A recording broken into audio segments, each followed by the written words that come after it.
Namo Sang Hyang Adi Budaya, Namo Buddhaya.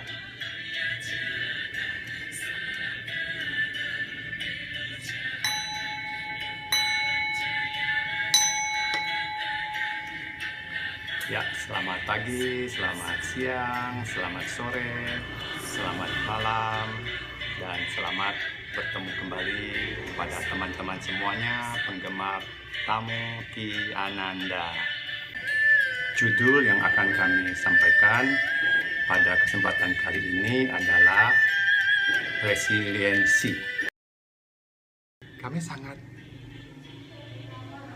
suka sekali dengan istilah resiliensi ini karena kami sehari-hari adalah seorang yang melakukan pekerjaan tentang bahan-bahan kimia di dalam industri karet atau rubber industry.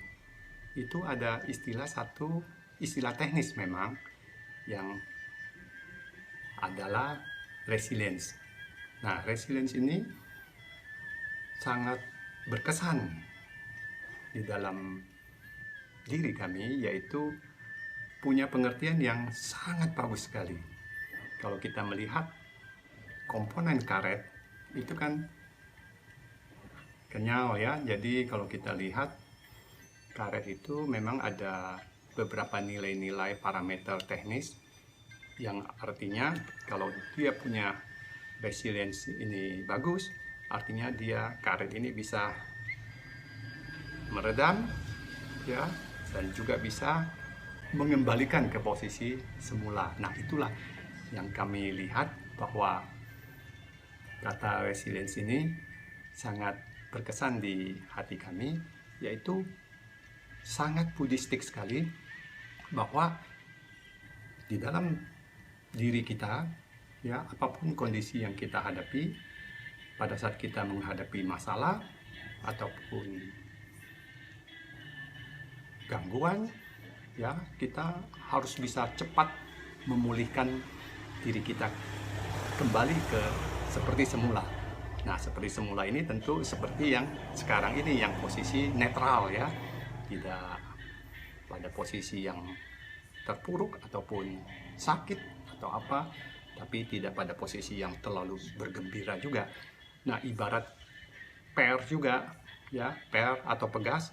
Nah, dia itu punya fungsi resiliensi, yaitu untuk meredam kejutan-kejutan, sehingga kalau kita lihat per ini dalam menjalankan fungsinya, dia harus bisa meredam gejolak-gejolak atau jalan-jalan yang bergelombang, sehingga penumpang yang di dalamnya menjadi nyaman dan tetap pada posisi yang seperti semula ya. Jadi dia kalau ada goyangan sedikit dia bergeser, tapi setelah itu dia diharapkan menjadi stabil lagi.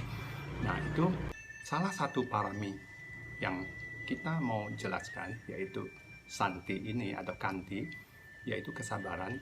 Itu punya pengertian yang sangat luas juga, bukan hanya seperti yang kita sudah pahami sekarang ini, yaitu memiliki pengertian tentang sabar ya.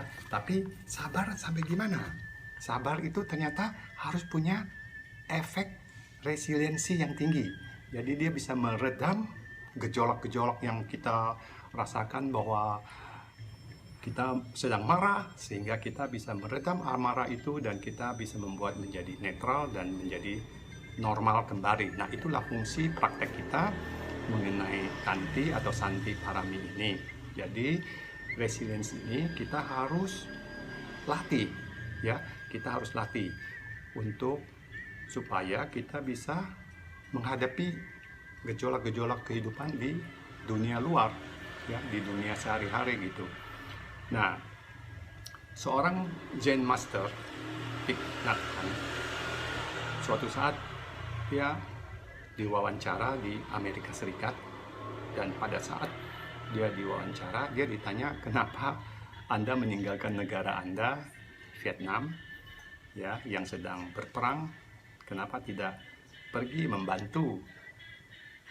Jadi pertanyaan ini sungguh memojokkan beliau sebagai seorang pemuka agama, namun dia juga mengalami gejolak yang kesabaran ataupun mental dia setelah ditanya tentang masalah Vietnam ini, dia sedikit bergejolak batinnya sehingga dia tidak menjawab pertanyaan wartawan tersebut.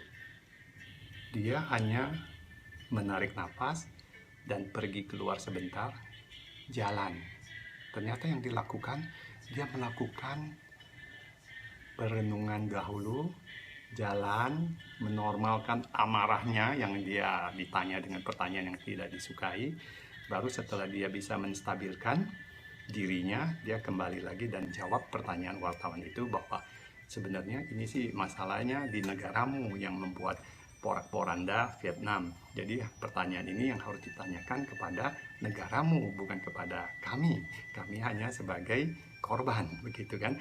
Nah, poin yang mau disampaikan di sini adalah bahwa seorang Zen Master pun bisa bergejolak, tapi karena praktek santi dia yang sudah bagus, dia punya resiliensi yang cukup bagus. Jadi dia bisa meredam sedikit emosinya sehingga dia bisa melanjutkan wawancara tersebut, ya. Apa yang harus kita lakukan jika kita menghadapi cobaan, ya? Nah, beberapa tips yang bisa kami sampaikan pada kesempatan hari ini adalah 5 cara lah untuk praktek kanti ini.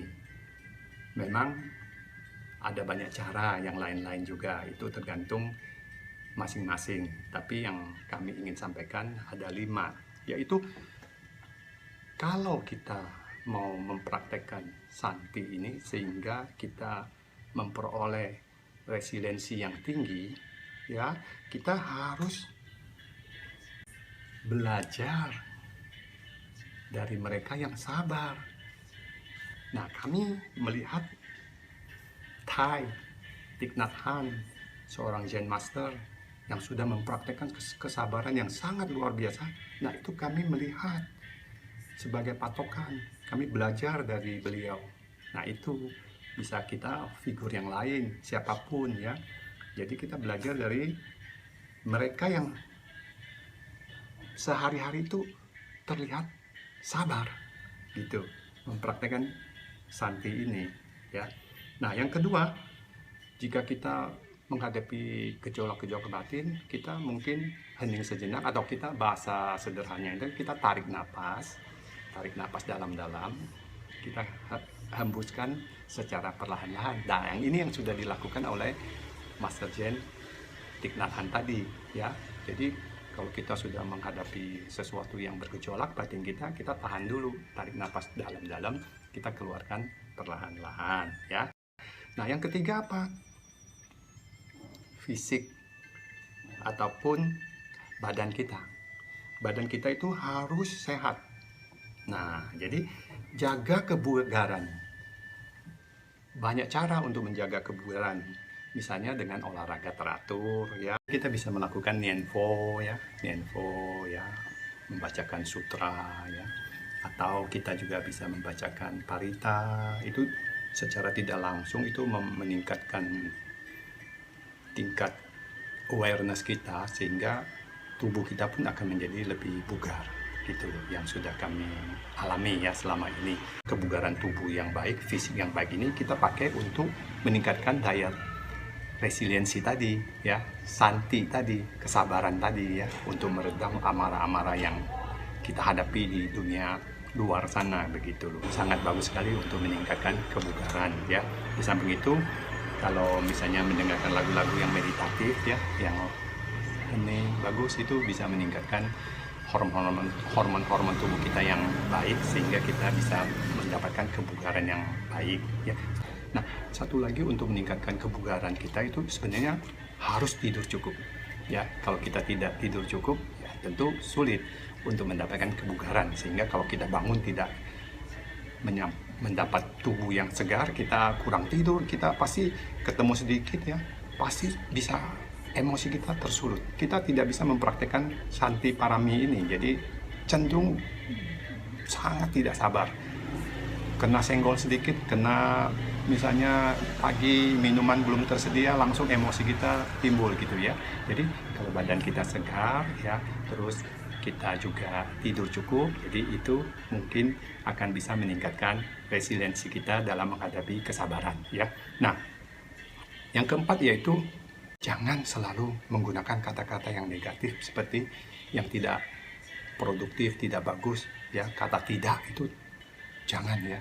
Misalnya saya tidak mampu, saya tidak bisa, saya tidak sehebat mereka gitu, saya tidak sukses. Nah itu jangan, kata-kata tidak ini kita ganti dengan belum. Oh saya belum sukses, oh saya belum sabar, bisa juga ya, daripada dibilang saya tidak sabar ya. Oh saya belum bisa mengikuti keadaan itu, daripada saya tidak bisa gitu.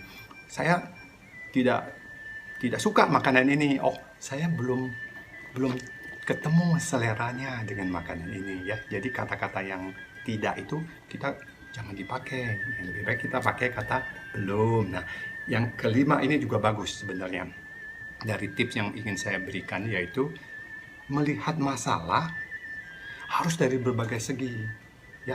Kita nggak boleh melihat masalah itu dari sisi kita aja atau dari sisi dia saja. Jadi kita bisa melihat masalah itu sehingga membuat amarah kita muncul, kesabaran kita tidak terjaga, itu bisa dari sisi lawan kita atau sisi kita juga.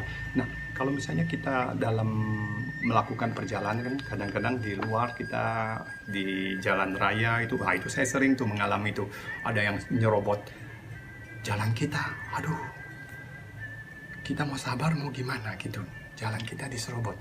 Tapi akhirnya kalau kita melihat masalah ini dari berbagai segi, dari segi yang penyerobot ini, kita bisa melihat, oh mungkin dia kebelet mau pergi menyalip kita supaya ketemu rest area atau toilet atau apa untuk berhenti supaya kebeletnya hilang, atau dia ada pekerjaan yang penting gitu. Wah ini ada orang sakit, dia harus dia melakukan kebajikan yang lain untuk menolong atau apa. Nah ya, jadi kalau kita bisa melihat dari berbagai segi, itu bisa meningkatkan praktek santi kita, kanti kita, sehingga kita resiliensi kita juga menjadi meningkat, daya tahan kita, kelenturan kita menghadapi permasalahan ya, kita menjadi lebih sabar, tidak emosi lagi ya. Jadi ada 5 tips yang ingin tadi sudah saya sampaikan, silakan dipakai, dan ada tip-tip yang lain juga silakan juga dipergunakan gitu kan. Tapi poin yang kita mau diskusikan itu supaya para pendengar, para pemirsa, para penonton yang lain yang mendengarkan YouTube channel Ki Ananda ini bisa lebih mengerti bahwa sabar itu sebenarnya tidak cukup. Jadi kita punya daya redam untuk menstabilkan emosi kita supaya menjadi yang netral lagi, yang baik lagi gitu kan. Nah, misalnya kalau kita di jalan, kita ada istilah, kalau ditampar pipi kiri, berikan pipi kanan. Wah, jangan. Ya, kalau menurut saya itu tidak mendidik. Kalau kita misalnya di jalan atau kita karena berargumen tiba-tiba kita ditampar pipi kanan kita, udah stop, tarik napas panjang, lakukan olah batin kita supaya kanti kita muncul, sabar kita muncul, sehingga kita tidak memberikan pipi kiri lagi. Kalau kita memberikan pipi kiri, kasihan lawan kita, orang seberang yang membuat kita emosi, dia melakukan tambahan aku salah karma lagi, ya kan? Tidak mendidik juga, dia melakukan perbuatan yang tidak baik lagi kan, dengan menampar gigi yang sebelahnya lagi kan. Jadi jangan ya, pertingkatkan resiliensi kita, daya tahan kita untuk menstabilkan ya, untuk menstabilkan kembali ke kondisi semula, praktek dari santi kita. Semoga semua makhluk berbahagia dan kita semua bahagia. Namo Sang Hyang Adi Budaya, Namo Buddhaya. Sadhu, sadhu, sadhu.